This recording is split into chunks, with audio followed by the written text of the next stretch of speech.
Eat. Yeah, dude. Um. Like Hmm. when basically when I think for the last 2 days people have been shooting off fireworks, and I've wanted to kill every single one of them. I had a couple of friends. Well, in New Jersey, of course, it's illegal. Well, to an extent. But so my friends literally had to go into the middle of the woods, like walk an hour and a half or an hour to just set off fireworks, and not like the little ones, like actual like big fireworks. And it was like, ugh, such a. And then oh lord, and then I'm gonna be in when I go back to my internship. It's gonna be so crazy, especially with the New Jersey government shutting down. Oh my god, I was like, oh god. Chris Christie. That's what we're sponsored by, New Jersey State beaches, because they're just closed. I don't know, but all right, coming up on the dot. Yeah. Well, because I was Alrighty. because I was on I was in a parking not on I was in a parking lot basically, and like I was trying to like navigate through this parking lot, but people were shooting off fireworks in the parking lot, and there were kids running around. Oh Some man, people I hate know. that Some people so know how to parent. Is all I can say. It's just so sad. Oh lord! All right, All right. So welcome to the 15th episode of Two Birds and a Third Football Podcast. I'm here with Ricky, and DJ is stuck in traffic. He should be calling in soon, and it's the same with Josh. So we're basically going to be wrapping up basketball free agency and trades. We're going to be going over a few things that Ricky would rather not talk about.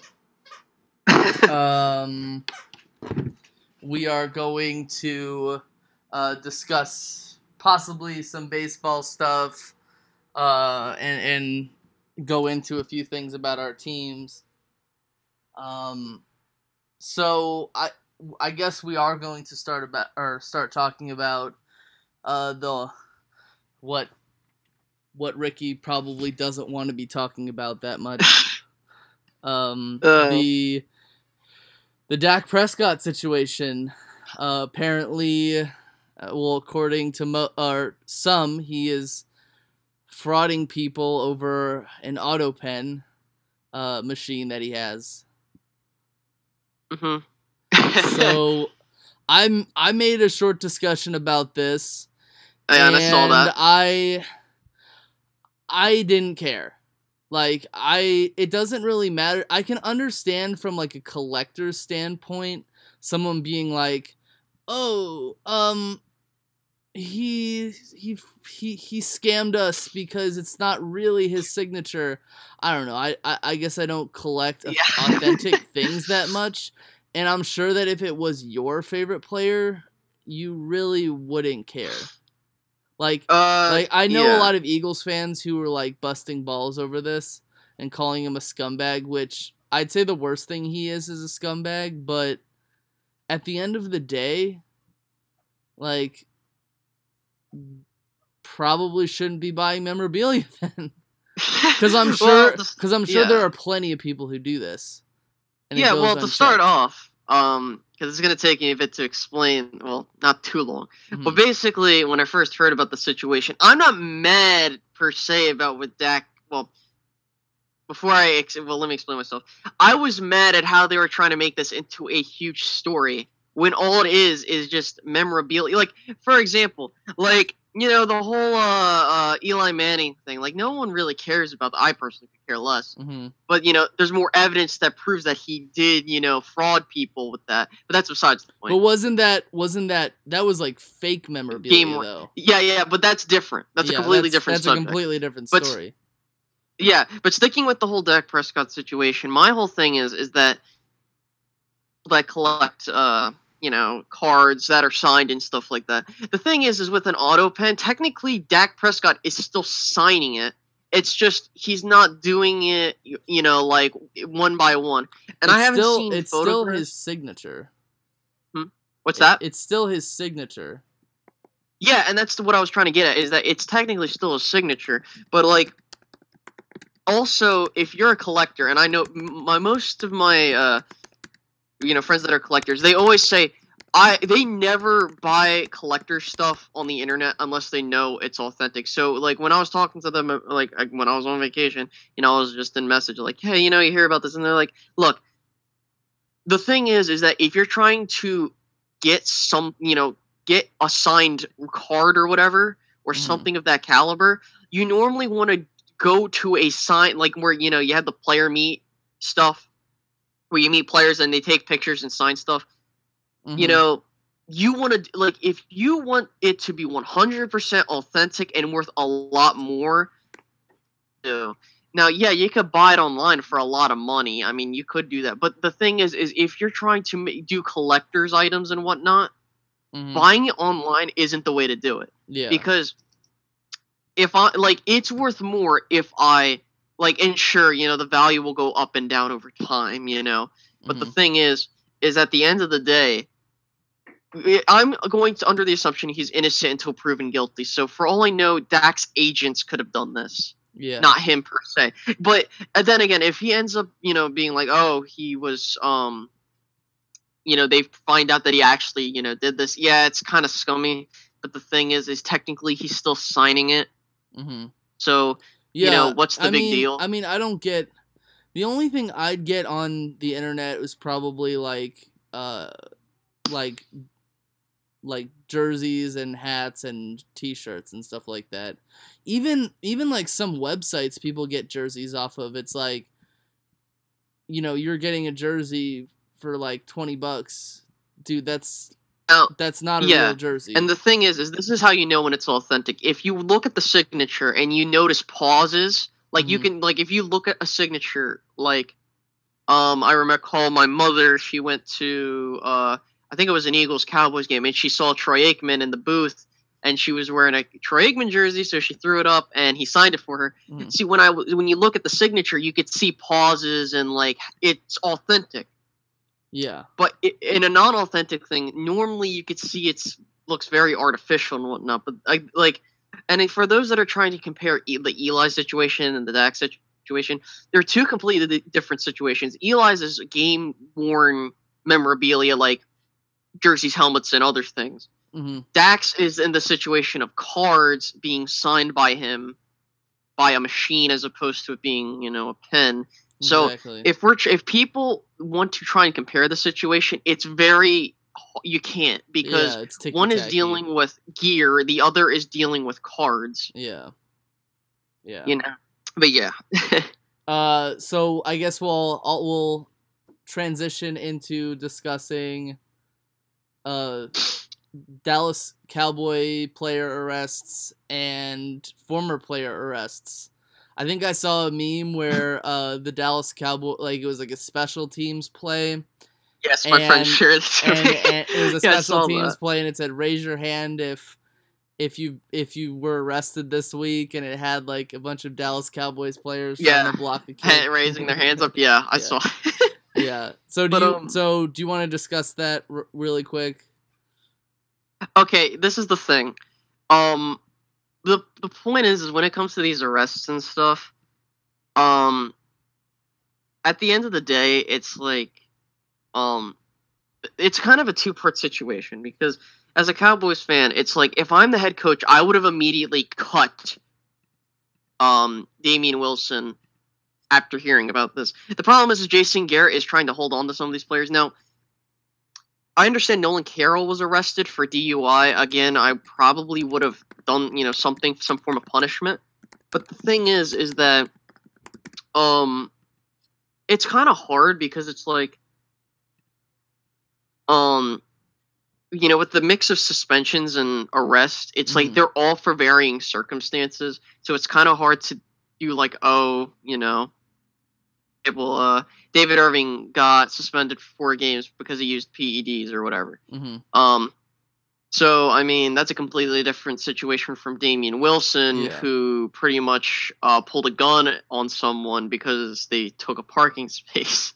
Yeah, I mean But at the end, that's very similar to last year when Josh Huff got Josh Huff, arrested yeah. for not only speeding, he got caught with pot in his car and an unregistered firearm, to which he responded, "I'm from Houston, of course I'm gonna have a gun," or something like that. But the Eagles, their response to that was an immediate release. Like, he was immediately released from the team. Exactly. On the other side of the spectrum, Nigel Bradham last summer he was part of an assault of a hotel umbrella salesman with an umbrella, and then he, whether accidentally or on purpose, brought a firearm in his carry-on bag through Lord. security. So it's like, and he was not released. He won't even go on trial for either of those situations right now, as long as he doesn't go back to Florida, because nothing good happens to him in Florida. Let's be honest here. This is what I'm gonna say. Like, for those Cowboys fans out there, fellow Cowboys fans, the thing is that this is, like, of course, a normal thing that happens. But what ticks me off the most is how they blow up a situation with the Cowboys. Like, for example, when Nolan Carroll got arrested for DUI. It's because you're America's team, dude. I was gonna bring up. I was just. That's why no one else wants to be America's team. No. This is the thing. If people want to try and be like, oh my gosh, like, I think the America's team thing is stupid. It just puts a target on your back. But the thing is unfortunately or fortunately, the Cowboys have that title. And regardless if you think they are or are not, they are, because you have the media always talking about them. Uh-huh. But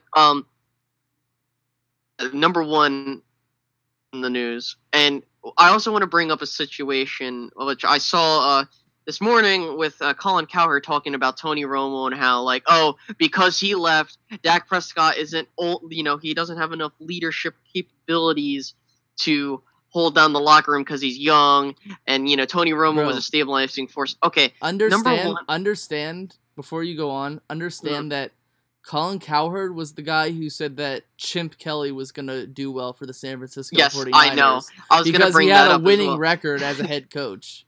The thing is that the reason I brought him up was because people have the situation completely incorrect. At the end of the day, it comes down to the coaching staff and their leadership, not the player. I mean, the players are held accountable, don't get me wrong, but, well, they should be. But at the end of the day, Jason Garrett needs to hold his players responsible. And I'm like, Jason, you got to do something.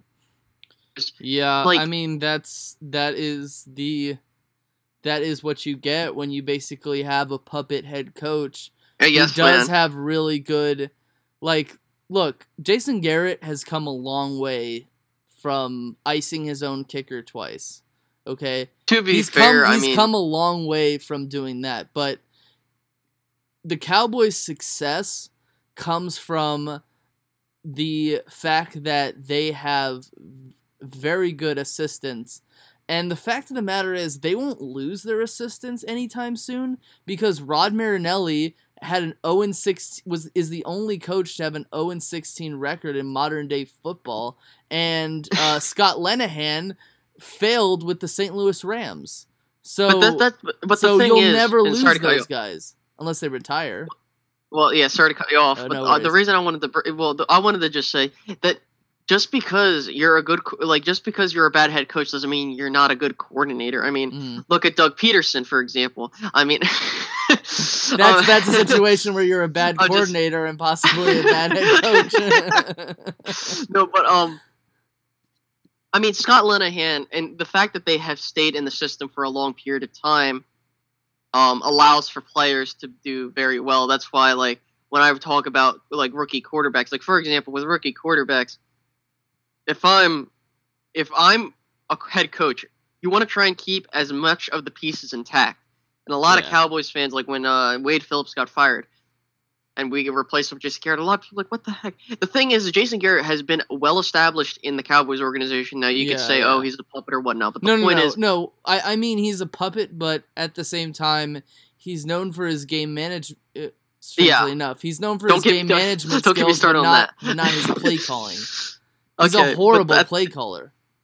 Yeah, horrible. But at the end of the day, again, the jury's still out on Jason Garrett. I'm gonna give him a year. If we make the conference, if the Cowboys make the conference championship and they don't make the or something like that, I think we need to start looking for his replacement, because you can only go so far with this guy. Yeah, but at the same time, I don't think that there. I mean, do you think there are a lot of head coaches who want to basically be Jerry Jones's peon? That's another problem that had surfaced as the Cowboys grew in value and popularity, is the fact that, like, being a position of key importance in the Cowboys organization has so much pressure on it. I mean, head coach is one of them, the quarterback is the other one. I mean... Hold on. I'm getting a message.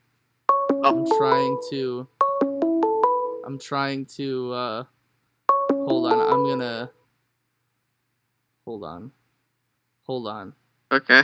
Hold that thought. Hold that Hold thought. up, I'm going to folks. add him to this. Can I do that? What's up? No. Hold on. Keep going.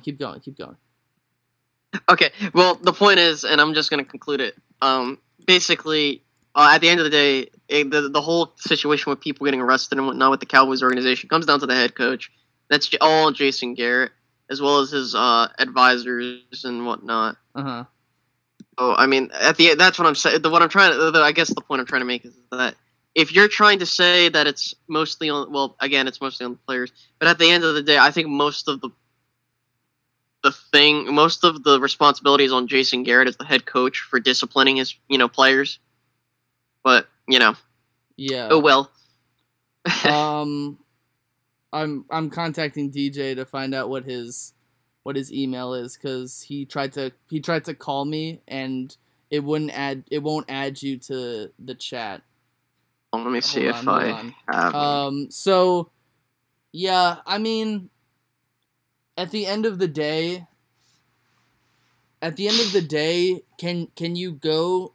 can you win a Super Bowl with a mediocre coach? I have no idea. That's debatable. I mean, look at I'm trying to think.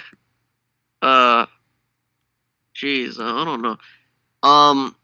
Who was the 49ers head coach during the 90s? I don't think it was. No, it wasn't Bill Walsh. Walsh. It was somebody help me. I forget what his name was. Those in the chat, if those you know in the chat, name. who was the 40? Because it wasn't. What's his name? It wasn't. I can look it up. You're gonna tell me, and then I'm gonna be like, oh yeah. Seifert, George Seifert. I didn't even look it up. George, really? It was George Seifert. Like, okay. Well, to be fair, I wasn't even alive. But the thing is like, let me see this dude's track record. If I could pull it up.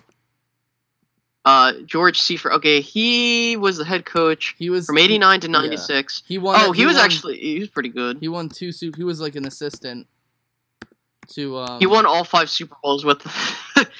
Yeah. Okay. Never mind. Okay. I'm sorry, 49ers fans, if I offended you with George. Yeah. Seifert. No, he wasn't. I don't think he was average, but at the end of the day, it's hard to win with an average head coach. But he does have some bomb assistants. Because at the end of the day, Rod Marinelli and Scott Linehan, they're not going anywhere because they failed so badly as head coaches. Also, yeah, but also something like I've seen, like I've talked to you about this numerous times with the Eagles fans calling for Doug Peterson's head, or any fan. Well, some teams have their own situation. The thing is you need to be extremely patient when it comes to hiring head coaches. So I would give Doug Peterson approximately 3 years, including his rookie, the last season, so 2 years now. Yeah. And if it doesn't work out, okay, you maybe fire him, but don't be quick to fire someone. No, in their first I'm not year. saying like I've gone a long way since like Andy. I remember like I was all about Andy Reid getting fired a long time. Here's the thing, like I always thought that the Eagles should have gotten rid of Andy Reid sometime between 2011 and 2012. Like I knew of his decline because he just was making horrible, awful draft picks, and he was like just not really caring about certain positions. It just seemed like it was just at that point where it's like the marriage. Well, if you figuratively call it a marriage, it kind of goes on for too long, and like, okay, we gotta go separate ways. Yeah. All right. Yeah. So I believe Josh is here. Yeah. So before we talk about basketball, and I'm trying to get DJ on here, Josh, why don't you talk about how your Ravens are doing, like updates on your Ravens. I heard that they might sign Gary Barnidge. Well, they haven't called him yet. I just saw an update from the official team page saying that they have not tried to call Gary Barnidge yet. That's what Gary Barnidge is saying, and his agent are saying the Ravens haven't reached out to him.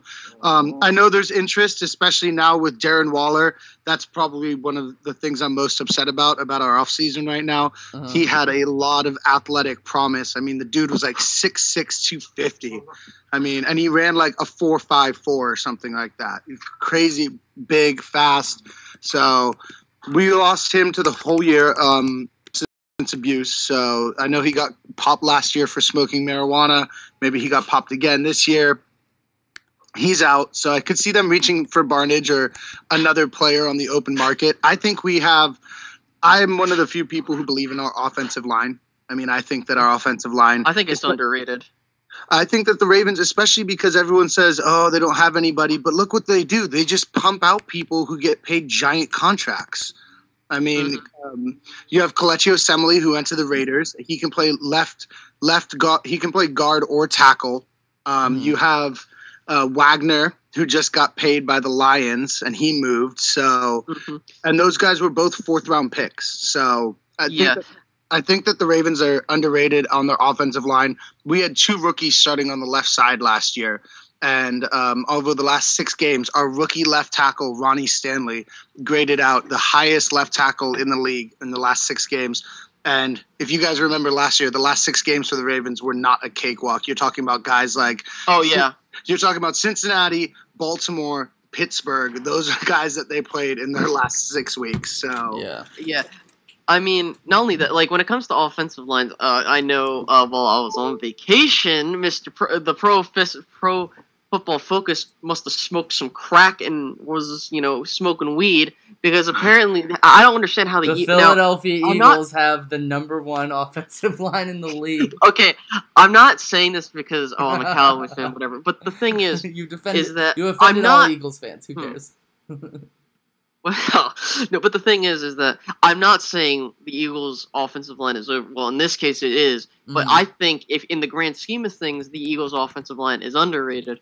But if you look at the Dallas Cowboys, they have an all-pro tackle, left tackle, all-pro center, an all-pro right guard, and then you have decent stand-ins at the. Well, we don't know about Jonathan Cooper, but you also have Lyle Collins, who's now going to right tackle, which was his natural position. Yeah, that's because they had to replace Doug Free. And keep in mind, so basically, if you technically look at it, everyone on that Cowboys offensive line, because I believe Jonathan Cooper is starting at left guard, basically you have 4 first-round picks and a first-round talent at right tackle for the Dallas Cowboys. So I mean, talk about overkill. But then again, we don't know how these players are going to work out. I heard they're doing decent. Yeah.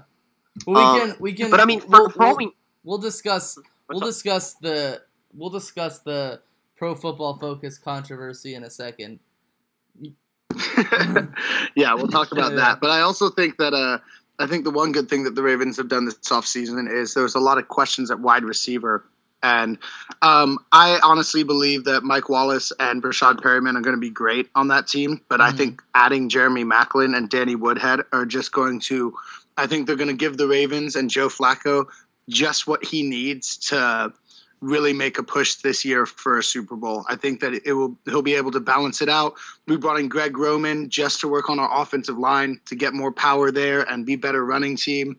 So I'm actually really excited this year to see what the Ravens can do. I'm excited every year. And then all we did was solidify a number 7 overall defense in the league last year, just basically got better in the offseason. And I mean, yeah, and considering what you guys had, I'm not saying you guys had some scrubs, but still, I mean, considering what the Ravens had at their disposal for, to get those stats, it's pretty good. So, Josh, what do you think, if you're looking at the status of the AFC North, you got Cleveland. No. You got Cincinnati and Pittsburgh, I guess, vying for the AFC North title. I don't know about Cincy, but I definitely know Pittsburgh is going to be, of course, as of the moment. So, at this current stance, how do you think, or where do you think the Ravens stand against the current reigning AFC North champions? I think that the Ravens could easily go and maybe lose one game in their division this year. Maybe one game.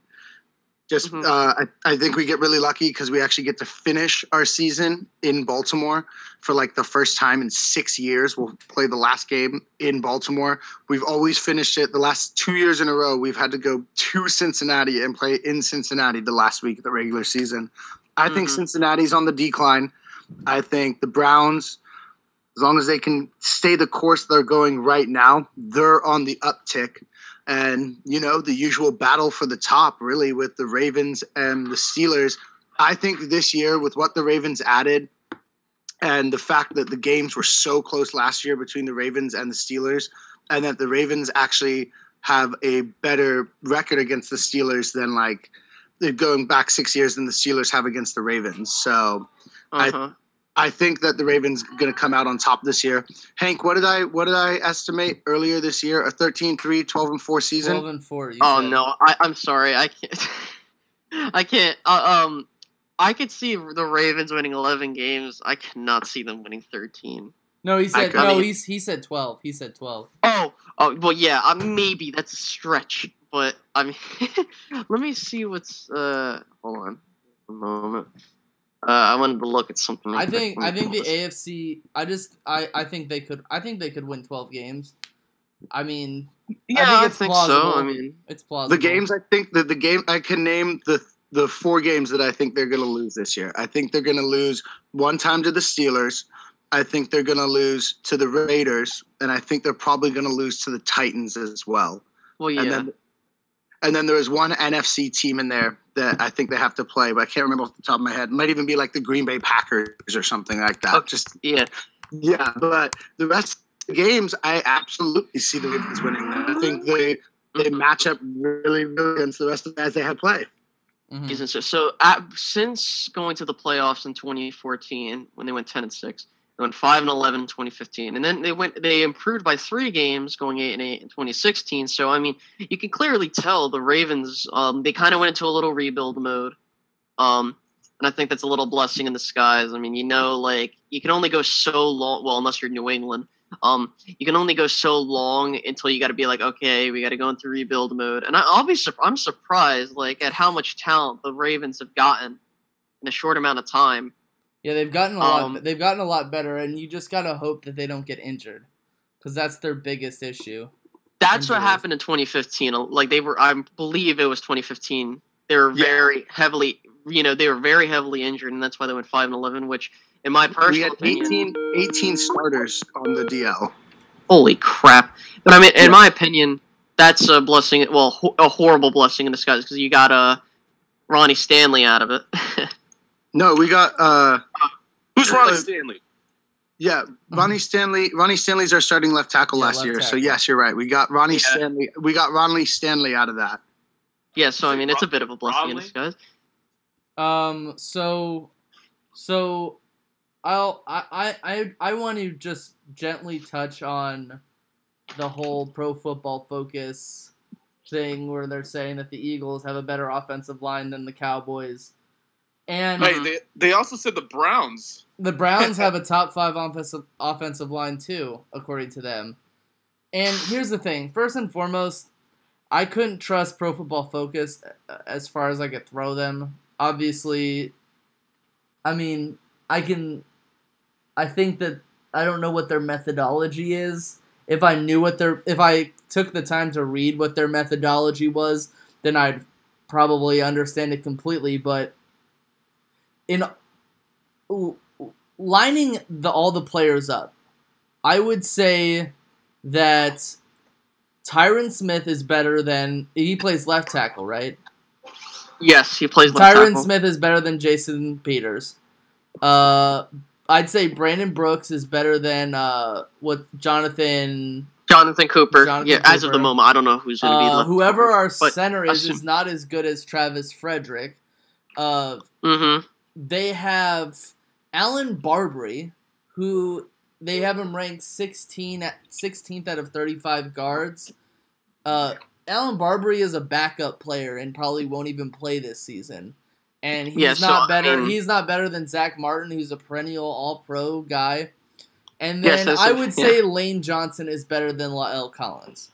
I would say, as of the moment, because remember, La'el Collins, when I brought this up, his original position was tackle. And then again, I'm not saying, I'm not going to be a homer and say La'el Collins is better than Lane Johnson, because Lane Johnson is established as a very well right tackle for the Eagles. Yeah. And I don't know how La'el Collins is going to operate. As long as he stays off the drugs.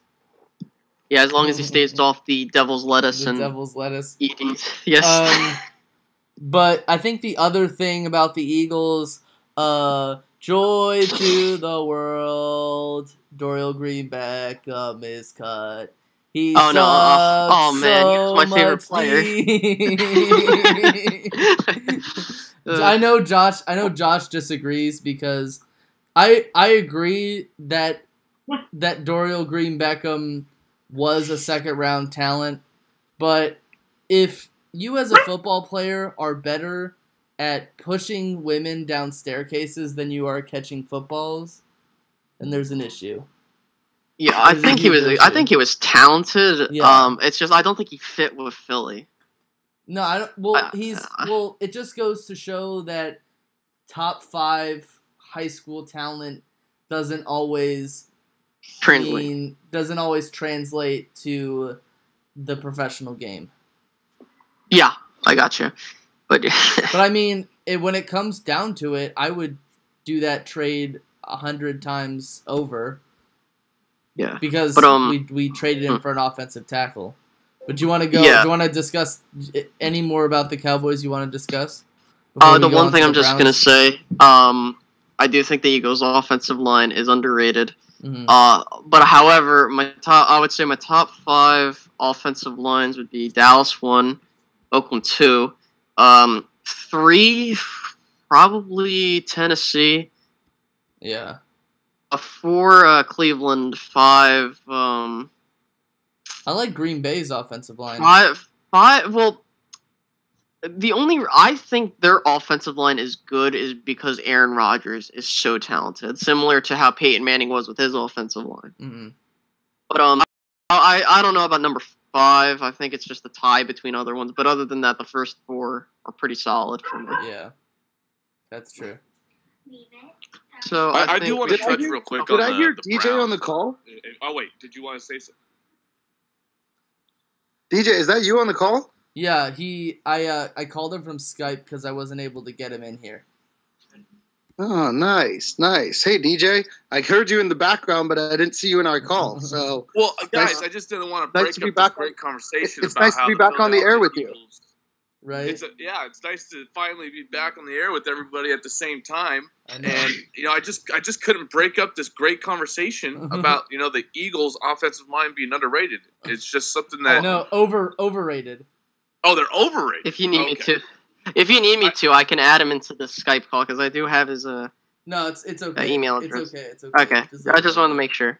So yeah, as long as that's going forward, if we're talking about that Pro Football Focus thing, I think they kind of it's tough for me to kind of get a grasp that the Browns are number 4 on the list, or like top 5 at least, because we've had such a crappy offensive line. But I think they might have hit the nail on the head there. They just need to work together. That's going to be the biggest thing. I just don't know if they're going to show how good they can be this year. It might take a year, but I am excited about the trades that we made to bolster that offensive line. Yeah, J.C. Treader, that was a big one. I think he was from Green Bay. Mm-hmm. And then you guys have Joe Thomas, who's like one of the best tackles to ever play. Yeah. Of course, and then Kevin Zeitler. That we got at our right guard, and then if David Njoku can actually block and catch, we pretty much have one of the best offensive line next to the Cowboys and the Raiders. Yeah, and you're just hoping that the Cleveland Browns haven't botched another draft like Jordan Hicks botched his arm, or his I just don't or his see hand it, getting man. out of the pool on his honeymoon. I don't think I don't see it this year. I think they nailed the David Njoku thing, and I think that wild card in Jabril Peppers, that could go either way. But I know they spent 3 first-rounders to get these guys, but I don't think they could lose. do it. They could do it. It's not like they had to give up a lot because they had all those assets to do it. Right. You guys were already set to do that, and you didn't even lose that much by getting those 3. You had so much to give that. You're right, Josh. You're completely right. And so, I even if, let's say, one of those 3 doesn't pan out, I think they still win. Yeah, I think they can win 7 games. I think the Browns maybe could win 7 or 8. Yeah, 7 Listen, I think you guys are extremely underrating the Browns. They're definitely going to win at least 2 games. they will double their win total last year. I'm sorry, DJ, but hey, hopefully after this year, we'll be saying all this about the Cincinnati Bengals. Because, like I said, I think they lost everything that they had in losing Hugh Jackson. I don't understand how Andy Dalton's going to get any better without Hugh Jackson around. That's how he's done. That's how I look at it. I don't think he has to get better. Andy Dalton. I think he's a relatively. I'd say that when it's all said and done, Andy Dalton, you can really go down in comparing him to like a pre 2006 Drew Brees. You think so? I think he's like Alex Smith. I'll be honest. Yeah, that's what I think too. I would compare him way more to an Alex Smith, a guy who can kind of manage it, but is never going to take the top off of another team. I mean, he's honestly not that good. I think what makes Andy Dalton look really good is he has AJ Green, and then he also has Giovanni Bernard, and I think that the team around Andy Dalton and then Hugh Jackson's play calling made him look really good.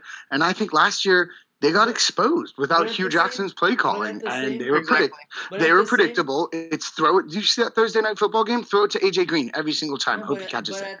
That was their game plan. But at the same time, he was successful before Hugh Jackson ever got there. Was he successful? Yeah, they actually. With Jay Gruden, they won the AFC North twice, I think, or they won the AFC North and they went to a bunch of wild card games. I mean, Andy Dalton's first season, he was in the playoffs. Yeah, they've appeared in 6, I believe it's 6 straight postseason appearances, again without 2001, a win. 2001, 2002, 2011, 2012, 2013, 2014, and 2015. I believe they went to the playoffs. Yes. Well, that streak is now done, so don't even worry about it. Andy Dalton won't get the playoffs next year. I'll be honest, at some point you gotta start thinking you might want to get Marvin Lewis out of there. I personally thought what the Bengals should have done was they should have fired Marvin Lewis and hired Hugh Jackson. Well, granted, now history is written, and that Hugh Jackson's in Cleveland. And again, it's be extremely patient. because I think what Hugh Jackson what he's doing in Cleveland is actually pretty smart. I mean, he's not reaching for any players, and I think that they're going to be fine. And yeah, I think that's a very good point.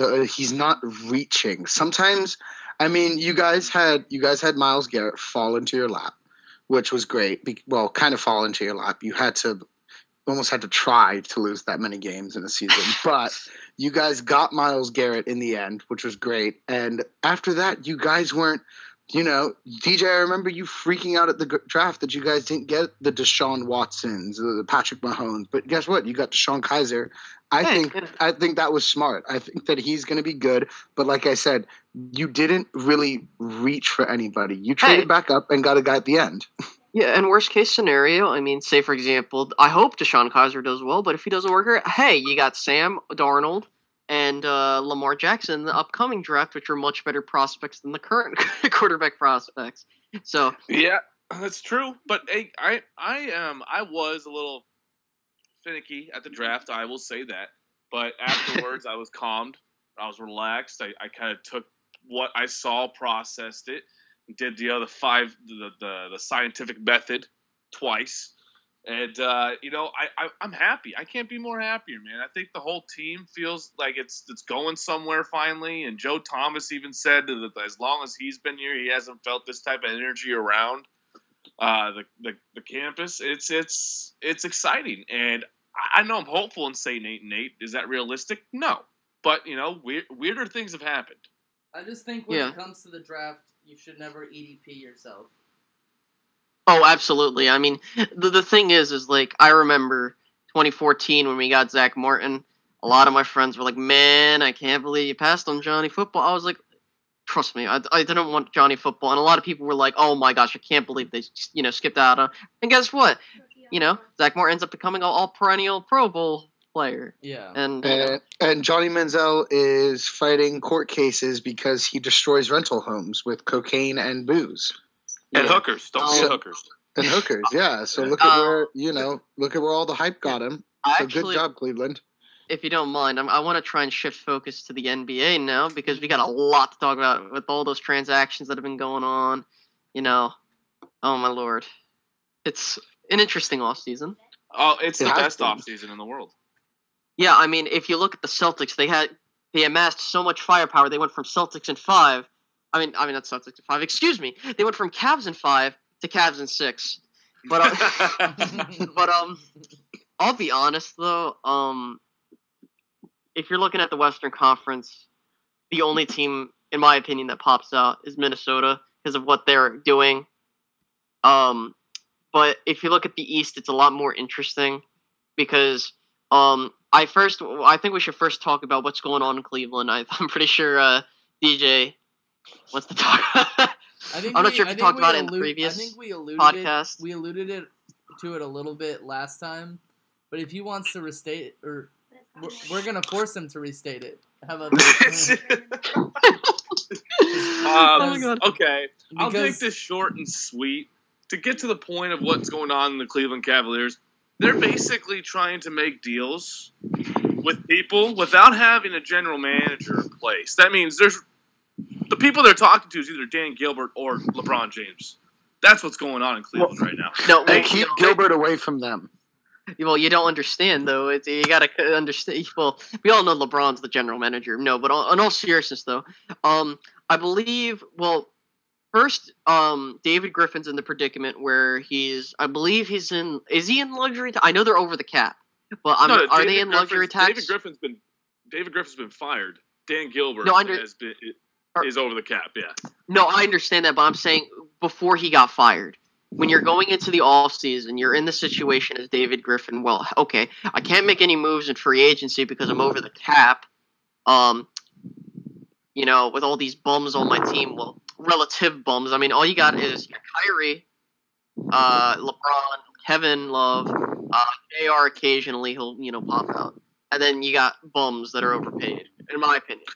Yeah, those bums won a championship, just to remind you, okay? That is true, but I mean, do you think Tristan Thomas should be getting all that money? No, but he has the Kardashian influence, and that's what happened this year when he started dating Khloe. I have a very firm theory that anytime you come near either an But X. If I'm a player, I would not want to go to Cleveland even if I had the chance to, because look, they don't have a GM right now.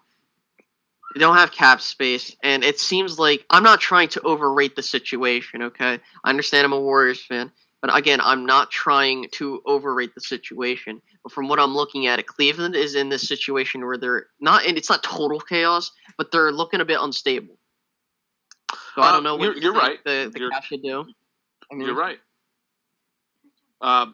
From that standpoint, they couldn't even get Chauncey Billups in because Dan Gilbert didn't want to give him the extra $1 million that he asked for. So now we still didn't have a president of basketball operations there. So your chaos theory is in fact correct because we don't actually have a hierarchy right now. We have basically a oligarchy. That's all we have right now. So Kelly wants to bring in some commentary as well. So I was listening to Mike and Mike this morning, and they had Brian Windhorst on, who used to cover the Cavs in Cleveland, and he was saying that a lot of people are saying Dan Gilbert is cheap because he wouldn't pay Chauncey the extra $1 million or whatever. But the thing is, he's not cheap at all. He paid $40 million in luxury tax last year. And he does not value the GM position and does not think it's an important position, which is really terrifying for the state of that franchise if the owner thinks the GM position isn't important. So I'm not sure how this is going to sit with LeBron and with free agents. But that's basically what it comes down to, is he just doesn't think it's that important of a position to pay. So he's going the Jerry Jones route. Well, I don't know if that's going to be the final thing. I would say more of the Daniel Snyder route. Yes, that's a better. Yeah, that's a better. I mean, because Jerry Jones is in fact the general manager and the owner. Whereas Daniel Snyder just points his finger somewhere and some lackey just signs him, you know? You mean like Al Davis used to do? How even though he wasn't technically the general manager, he just did it whatever he wanted? Basically. I mean, the fact that Chauncey Billups decided to play in Ice Cube's Big Three league over being the front office for a team that won a championship last year it's not good. Yeah, that's not a good sign. And I'll be honest, I don't know if Cleveland just got so shook by being beaten by the Warriors that they're like, what do we do? Like, we can't beat this team. Well, as of right now, and I'm not saying, I believe, even with all the moves, with all the other teams like the Celtics, Timberwolves, I'll be honest, Cleveland is still the only team in the league that or the Spurs, that have a remote chance of at least competing with the Warriors on a serious case. And you're completely right. And let's not start off by saying, oh, this is the end-all, be-all this offseason. There is time in the actual season to pick up pieces while you go. So why does Cleveland need to do anything right now? They seem to have a formula that works, that's gotten there 3 times in a row. So, and people are going crazy because, the Warriors are adding people. Oh, the Warriors are picking up Swaggy P. Oh, by the way, who is a Kardashian ex. So, please bring back JaVale McGee so we can get. Okay, let me tell you something. If we bring back JaVale McGee, we're winning the 2018 title. By the way, I could care less with Nick Young. You know, maybe as long as Tristan Thompson is going out with Khloe Kardashian, we're good. No, I'm playing. But yeah, I mean, Golden State is making moves, which is good. But if you're Cleveland, I would say don't hit the panic button just yet. I'm calm, man. I'm goose robbing this all over the place. I will say this, though. If Cleveland doesn't... I'm not saying they're going to... I believe they're going back to the finals again. But if they start struggling against some of these East teams next year in the playoffs, because they're going to make... The Cavs are going to make the playoffs, I would start hitting the panic button figuratively in that I don't know if Cleveland can keep up with Golden State because they are an older team, relatively, compared to Golden State. Golden State has a lot more firepower, and they're making moves to ensure, they can at least stay, make moves, make sure roster, whatever. If I'm a Cavs fan, I start looking at the Celtics and being like, okay, I see what they're doing, but I'm not worried just yet. I got to see how they do in the season. And if they start doing really well, say, for example, they get the number 1 seed again, I'm going to start worrying a bit. I'm sorry if I'm dominating the conversation, but, I just wanted to get that out.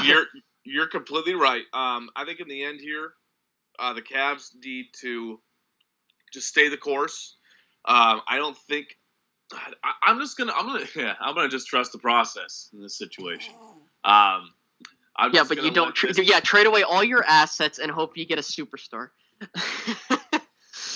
Which I think the Sixers are going to be pretty good this year. They're going to make the playoffs. Yeah. I think they will make the playoffs. Yeah, they will. Especially in what the East is, they could be a freaking 4 seed at this point. As long as the beat stays healthy, sky's the limit for that team.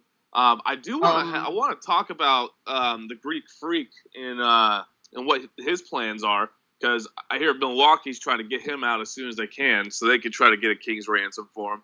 How funny! I was just about to bring that up, and as well as the whole Paul George situation as well. But we'll talk about the Greek Freak right now. So I don't. DJ, do you know any of the details regarding that? Because I don't know a lot about the whole Greek Freak. It's a lot of hearsay right now. It's a lot of okay. Oh, this is just rumblings. So something like a source is like kind of letting a little bit of things out, but it could be just people trying to draw interest. I think that's what it's doing. It's agents trying to draw the interest right now. Well, because you're going to have a situation. I'm sorry. But what landing points? I think he goes to LA next year, if anything. I don't know. I think he'll end up being what happened to Paul George, because theoretically, look, he can only take unless Thon Maker ends up panning out. If I'm Milwaukee, and if Thon Maker doesn't pay out, and Giannis is going to become a free agent, I want to trade him and get something. Like, what the Pacers did was stupid, because for all the Thunder fans out, actual Sonics, but all you Thunder fans out there, I'm sorry, but Paul George is just the general store, or the Dollar General equivalent to KD. I'm not saying he's bad. Listen, for all I know, he could end up being he fit really well. But I'm sorry, but I don't think Paul George is staying out. I think he's going to stay and go to LA. For all I know, hey, I could be wrong. Well, we all know what's going to happen. He's just going to help recruit Westbrook to LA. Because if he's going to LA, he'll be like, hey, Westbrook. Oh, please do that. I think then that would make LA hecka scary. But I'll be honest, I hate the Thunder with a burning passion. I hope that, man, I hope to God Wait, that you team hate gets... the Thunder? I would think that the Thunder fan would hate the Warriors for just getting kicked in the nuts year after year. If you remember, I believe I recall, when I was younger, I was a Sonics fan.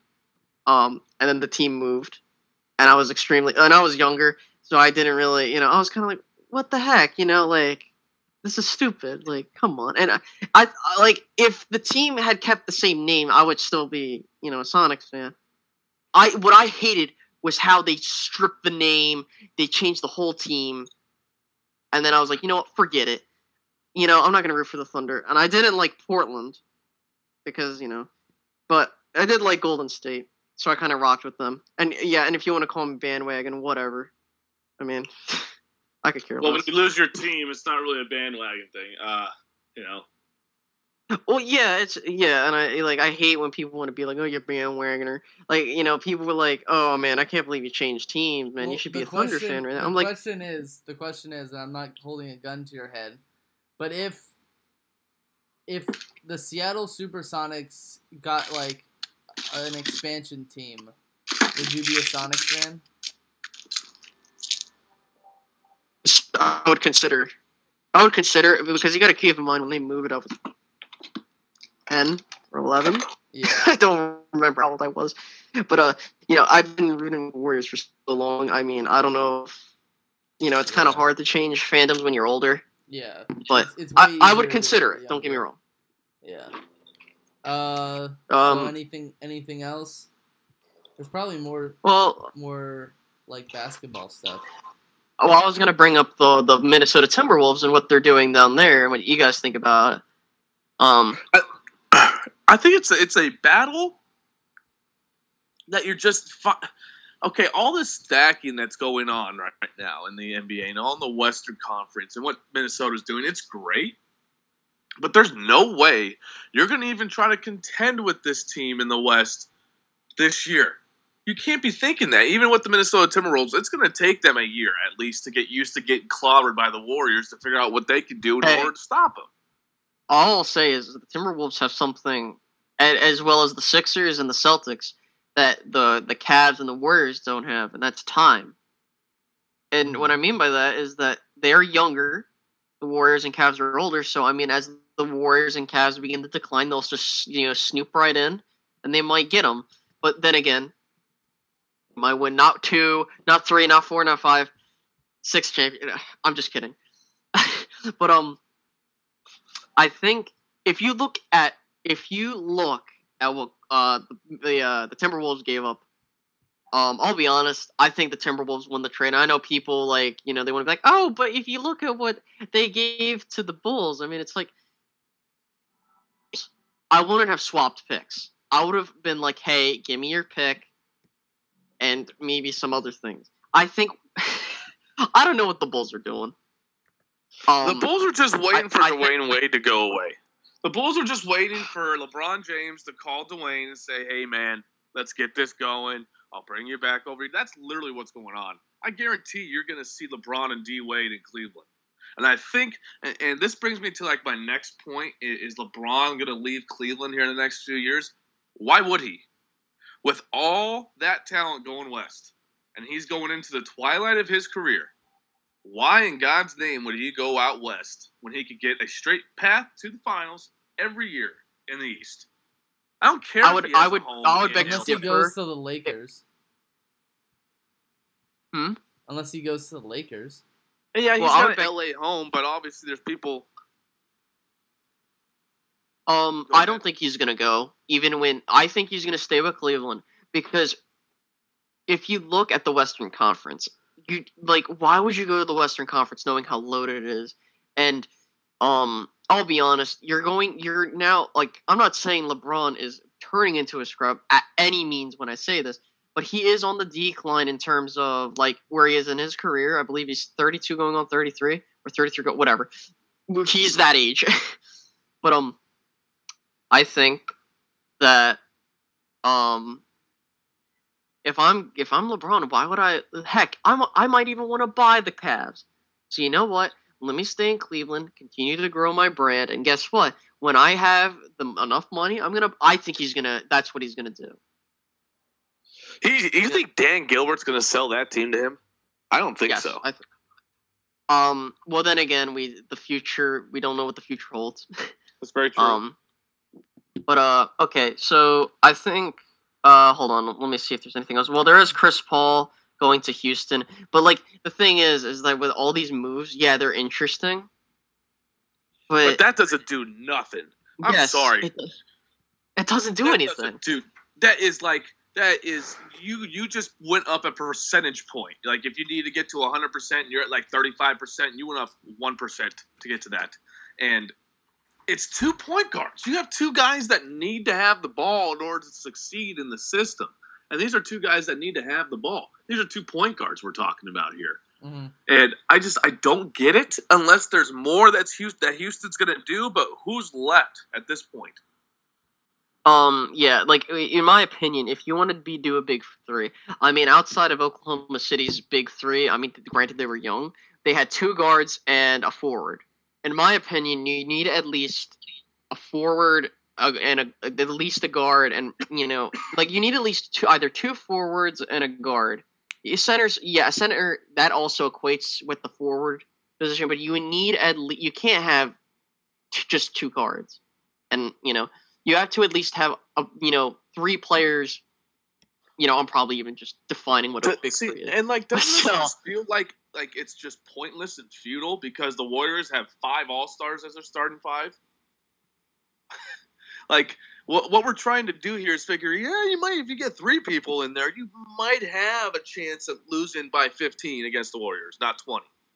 And like I said when we first talked, I'm telling you, the only 2 teams that can remotely compete with the Warriors are Cleveland and the Spurs. And only Cleveland, because they're in the Eastern Conference and they will meet them in the finals. That's the only reason why Cleveland in the conversation. I also want to talk about, thank the Lord, because this was getting. I wanted Phil Jackson gone. Again, I'm not even a Knicks fan, but and I also will bring up the whole atmosphere in Philly with Markelle Fultz in a second. But first let's talk about Phil Jackson getting fired. Or was he fired, or did they part ways? I believe they parted ways. Whatever, he's gone. That's what's important. Did they announce who they were replacing him with? I did not. I don't know. I think there was some interviews, some candidates, but I don't think they're solid on anybody just yet. They might get David Griffin. They're looking at. Oh my God! That was funny. Yeah, they were looking at David Griffin. Yeah, that's right. I'll be honest. Yeah, that was. Oh God! And then everybody's saying Carmelo to the Cavs. I'm like, please God, no, don't let that happen. Why would you? You don't need Carmelo. Like, number one, and I'm not saying. Well, he is. Well, okay. He's getting old. I don't know what's the whole big deal with. Okay, if this was Carmelo by 2013, okay, yeah, I'd like that. But the thing is you already have 3 key pieces to your lineup. I mean, you have a couple of role players, don't get me wrong, but I mean, you already have your core intact. The last thing you need to do is add someone like Carmelo Anthony in, and he could possibly, for all we know, the Cavs could probably do worse with Carmelo Anthony. They probably would. Because he's not a rebounder, because a shooter. He does not play defense. It's just, for goodness sake, I mean, James Harden plays more defense. I mean, I'm playing, but I think Carmelo got. I think what they did in the draft was actually pretty decent. With what's his face, Frank Ntilikina. Is that how you pronounce it? They spelled his name wrong on his practice jersey. Oh yeah, I saw that. But that was funny. Yeah, but the thing is I was talking. I have a couple friends that are New York Knicks fans. Considering I'm only like 50 miles away from New York City, they were like, they didn't really like the pickup. They wanted Dennis Smith Jr. But in my opinion, let me tell you something. When it comes to overseas players. When it comes to scouting them, a lot of people don't know a lot about them because they're overseas, and normally only the organization has a lot of info. And not only that, they don't play over here, so they don't get a lot of coverage, like Alonzo Ball or Markelle Fultz or Dennis Smith Jr. I thought Dennis Smith Jr. I believe who did that he was picked up by the Mavs, correct? Yeah. Dennis Smith Jr. I think. Yeah. Oh, I think he's the wild card of this draft. I'll be honest. I think that he's either going to be really good or he'll be decent at best. I mean, we'll see what happens. And I'm sorry if I keep talking because, you guys are being kind of quiet. It's okay. Well, I got something to say. Go ahead. Sure. Hey, I got a couple breaking news headlines here. Sources say Kelly Olynyk inks a 4-year, $50 million deal with the Heat. And we also have a source saying Rudy Gay has agreed on terms with the Spurs for 2 years at $17.2 million. Yes. Again, normally in an off season, you'd be like, oh wow, that's like electrifying move. Like, oh, they're definitely contenders now. Nowadays, it's like, okay, can they beat Golden State? Oh no. No. This is a good move for the Spurs. If anything, for the Spurs. The Heat deal with Olynyk is them trying to make up for not being able to get Gordon Hayward. But we're talking about Rudy Gay, who can play defense and he can shoot outside. That matches. Oh yeah, I'm not saying he's bad, but but that's what you're looking for. Someone to guard Kevin Durant. But the biggest problem, if I'm I still think because I still think Rudy Gay can play. I just think that if I'm the Spurs, I'm kind of skeptical if I want to keep signing older players.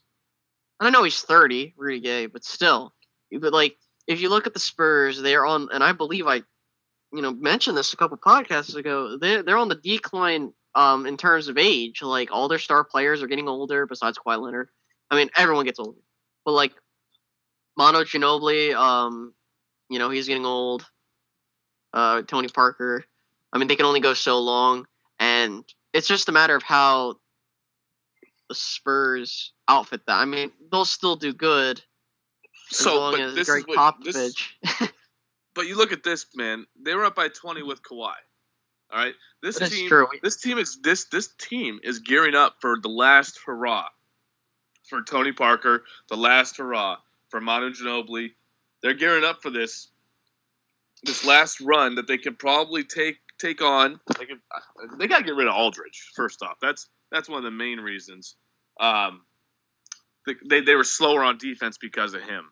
So that's one. They need to trade him out and see if they can bring some other nice pieces on there. But they're there. They're there for one last year. I think they have a good chance of beating the Warriors. Yes, I completely agree with you. I think that this is the last shot for the Spurs to this is the final year where their window is open to win a championship. And I'll be honest, if the Spurs made it to the finals, I think Cleveland would beat them. I mean, you might think I'm crazy. Oh, you might think I'm crazy. No, you might think I'm crazy, but yeah, but it could happen though. You think about it like this. Yes, yeah. Can the Warriors go 4 times in a row? Has that even happened? Jeez. I mean, can Cleveland do it? Yeah, because they're in the East. Didn't LeBron go 4 times in a row? I mean, he's like a team. He did with the Heat. Yeah. I'll be honest. If the Spurs do not win this year against Golden State, I think it's going to be the same matchup unless the Spurs get upset magically. It's going to be San Antonio and Golden State in the Western Conference Finals. And if the Spurs do not beat Golden State, it's over for San Antonio. Their window just shuts. For some years, depending, I'm not saying the Spurs are completely done because they're always there.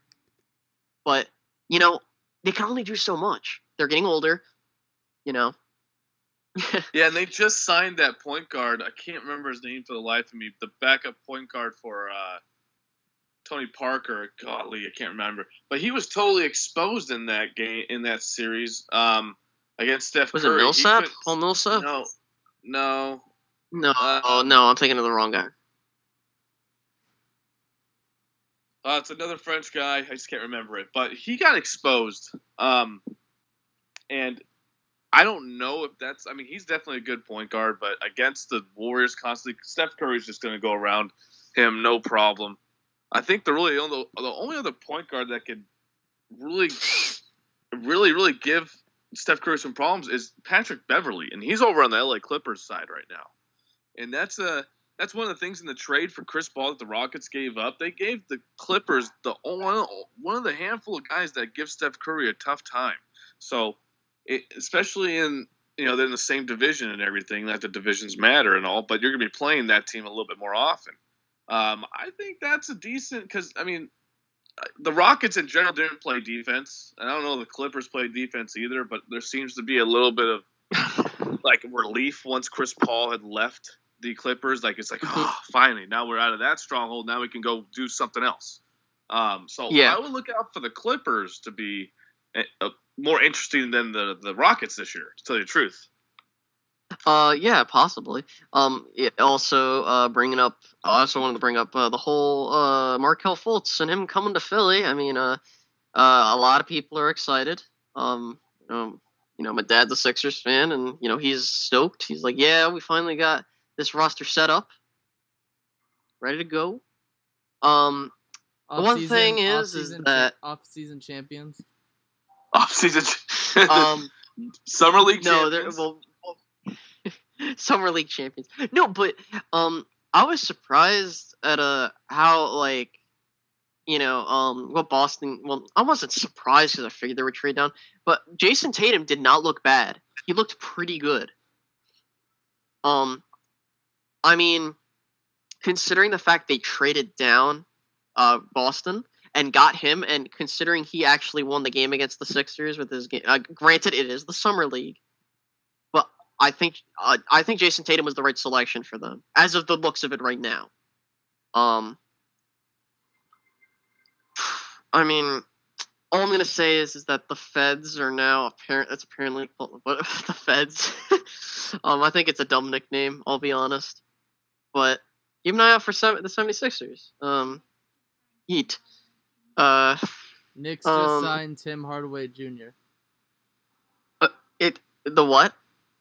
Knicks just signed Tim Hardaway Jr. Oh yeah, I just saw that. Cool.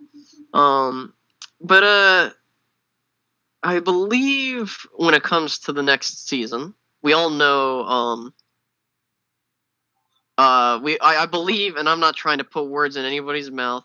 I'll be honest. I think Golden State's gonna win it again. I'm not saying they're gonna keep this up forever, but I definitely think they're gonna win it next year, considering who they're going up against. Hey, someone might get injured, hopefully not, because that would be horrible. But at the end of the day, if everything's healthy, everything's good to go, Golden State's gonna win the championship again next year. My only question is that if you had to label a surprise team for the next season in terms of them coming out of nowhere, surprising everybody, whether that be a playoff appearance, them getting the 1 seed, 2 seed, whatever, what team would that be and why?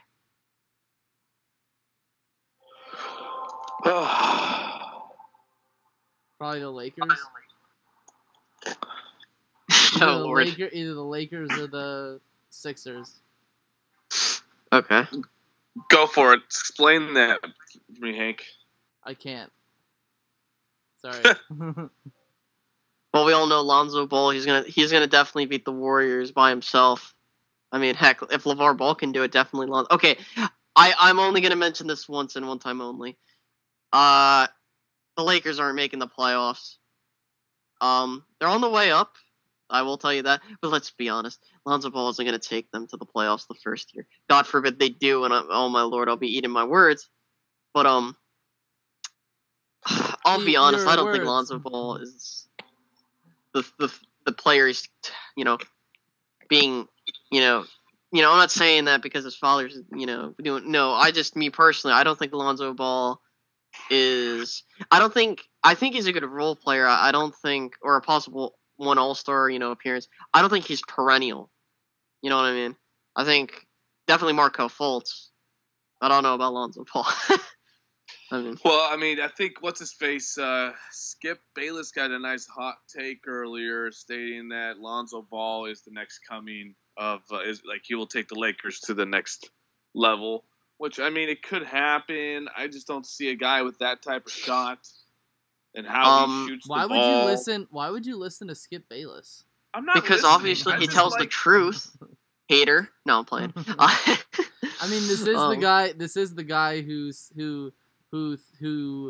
thought that Johnny Manziel would be the next great player, and RG3 and Tim Tebow. You can't have a worse track record than that. Because clearly, also claiming that Aaron Rodgers sucks and LeBron James sucks and basically if you've messed up one clutch experience in your career, you suck. Except for the Dallas Cowboys, which apparently he's the only individual I've ever met who can be a true fan while not actually being a fan of the Dallas Cowboys. I don't. What is this? No, but I think I'm not saying. I hope Lonzo Ball does well. I'm not. When I say that he's going to be a good player, in my opinion, I don't think he's going to be a revolutionary player.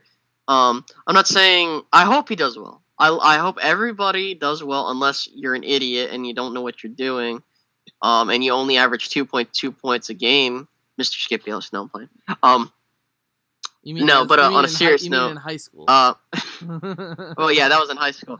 Yeah, well, he wants to make it seem like he was an perennial all-star in the NBA. But I I'm sorry, but like, and I swear to God, if Paul George goes there, they're gonna make the playoffs because Paul George. And if Lonzo's father goes all about, oh, it's all Lonzo making the playoffs. Oh my God, big baller brand, stay in your lane. Like, dear God, I feel so bad for Lonzo because there are people that want him to fail so his father will shut up. Yeah. I feel so bad for him. But okay, but I really hope. Oh my God, I really hope that the Lakers open up. I hope opening day is against the Lakers with the Warriors, because I want the Warriors to smash the Lakers. Just honest to God, so will I. Do you guys want to get to a? Do you guys want to get to any buy or sell questions to end this? Because we've been going for. We need to wrap it up probably in like the next 5 minutes. How about this? I got a good buy or sell for you. Mm-hmm. I got a buy or sell question. Do you buy or sell Hugh Jackson, coach of the Cincinnati Bengals in 2018, if Marvin Lewis decides to resign? No, I'm gonna sell that. I would sell that because that is so. I'm not trying to. Because why would you? Why would you? Why would you do that? Like, I think the last time a head coach did that, it was Herman Edwards, and he was the head coach of the Jets, and his mentor, Dick Vermeil, he retired, and what Herman Edwards decided to do was immediately jump ship and become the head coach of the Kansas City Chiefs and lead them to the playoffs. That's like the last time I've ever seen a head coach just be like, oh, wait, I like that spot. Or at least in the NFL, like, oh, I like that spot. Bye. You know? I don't see him doing that because look at the last 2 seasons for the Cleveland Browns. Okay? He basically tanked. Okay, hold on. First of all, he chose one of the lowest possible teams after the 2015 season record-wise, because I believe the Cleveland Browns had like 3 to 4 wins after the end of that season. I believe it was 3-13. And then you basically tank your first season and only have 1 win. And then use your draft picks in order to get more draft picks, get 3 first round picks, draft a possible quarterback of the future, whether you're going to call Deshaun Kaiser a franchise quarterback. I think that's to be seen. But, I mean, he could have gone to so many other teams. He could have gone to Miami. He could have gone to Philadelphia. He could have gone to San Francisco. He chose Cleveland for a reason, and I think he'll be the coach of the Cleveland Browns until, in fact, he is deemed incapable of doing his job in Cleveland, to which he will get fired. But I don't think he would jump ship to Cincinnati. Thank you so much, Hank. But to be honest, I'm just going to make this short and quick. Why would you let the guy go, right? And then, I'm sorry, that just doesn't make any sense to me. But my buy or sell question is this. I guess you could call this a 2-parter. So the first part is buy or sell. This is Tom Brady will no longer win. He won't win any more Super Bowls. And the second part, or if you want to mesh this all together, buy or sell, this is Tom Brady's last season in New England. I will sell both of them very, very quickly. I would say Tom Brady gets at least 2 more Super Bowls in the 6 years he's going to play still. You think he's going to play 6 more years? Holy crap. I'm gonna sell too. I don't think it's his last season. And if it is his last season, he will win a Super Bowl. He will go the route of Peyton Manning and John Elway. Because we all remember their final seasons, they both won Super Bowls. And whether you want to say, oh, it was given to one of them, you know what I'm saying? Like, one of them was handed the Super Bowl on a silver platter, or shall I make the inflammatory statement of, this is how Eli Manning wins his Super Bowls. Okay. But I think if this is Tom Brady's last season, he will win the Super Bowl. If it's not his last season, I don't think he's gonna win it this year. I don't think he's gonna. Okay. I don't think he's gonna repeat. But I do think 1 to 2 seasons down the road, he will win.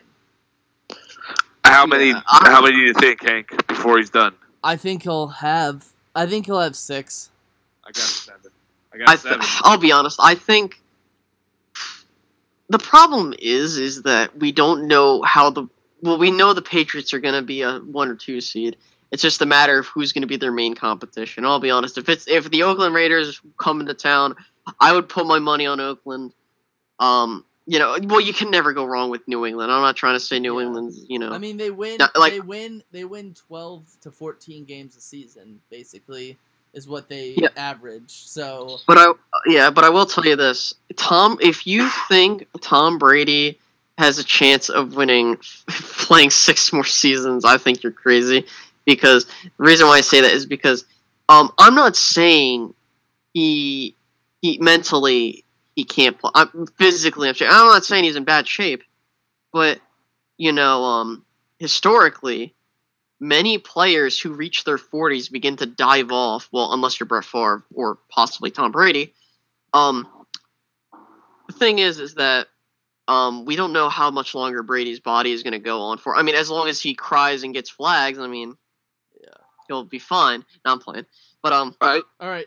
Last buy or sell question. I'm gonna do it. Go ahead. I think it was a draft analyst on Bleacher Report, which, by the way, I could be a draft analyst on Bleacher Report, said that Jared Goff is going to have a better season than Carson Wentz. Do you buy or sell that Jared Goff will have a better season than Carson Wentz?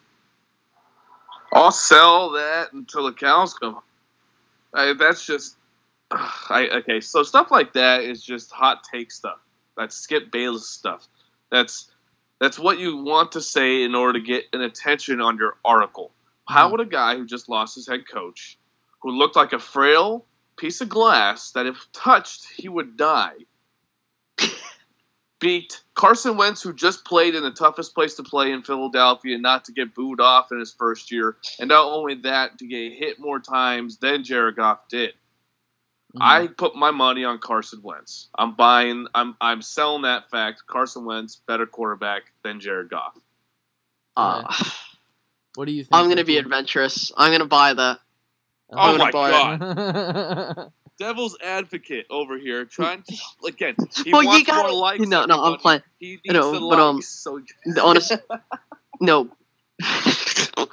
I thought you were gonna be like, I'm gonna be adventurous here. I'm gonna sell. No, but on a real serious note, the reason why I would buy it is because I'm not expecting I'm not saying Jared Goff is gonna throw 30 touchdowns. I think that he's gonna be above average as well as Carson Wentz, statistically speaking, but. Who do you think's gonna have more wins?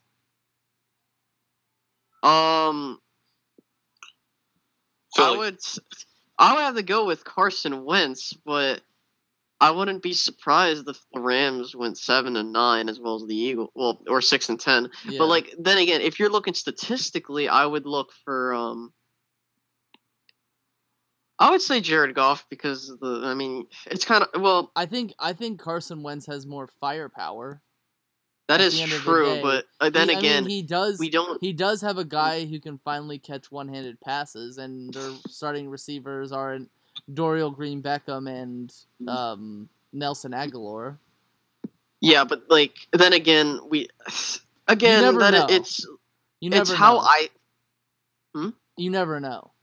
You know, that's what I'm saying. Like I'm not saying like Carson Wentz could get injured. I hope he doesn't, but that could, me something too. that could happen. But like in my mind, what I'm thinking is they're both gonna do average. Nick Foles. No, buy or sell Nick Foles becomes the Eagles turn now. No, but I'm gonna buy it, but by a slim margin. Okay. All right. So this was. We had to pack a lot into this episode because we were off for about a little more than we did an episode last Monday, like last Monday, like the Monday before Monday, and yeah, we had a lot to cover, but I had fun covering it with you guys and getting all the technical stuff under control. Yeah. I want to try to have one of these on. Josh wants to have one of these on Sunday.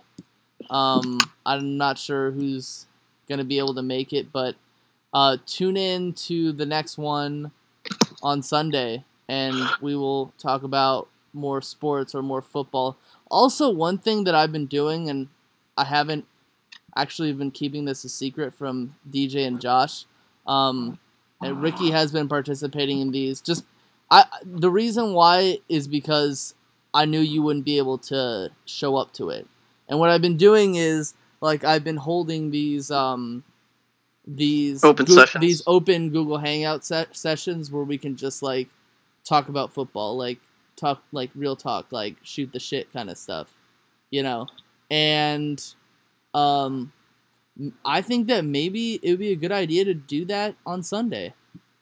Like, so it's just an open session, like an open forum. For yeah. What they want. Like, have like a Google Hangout and have people come in and discuss, like, kind of like the draft party thing.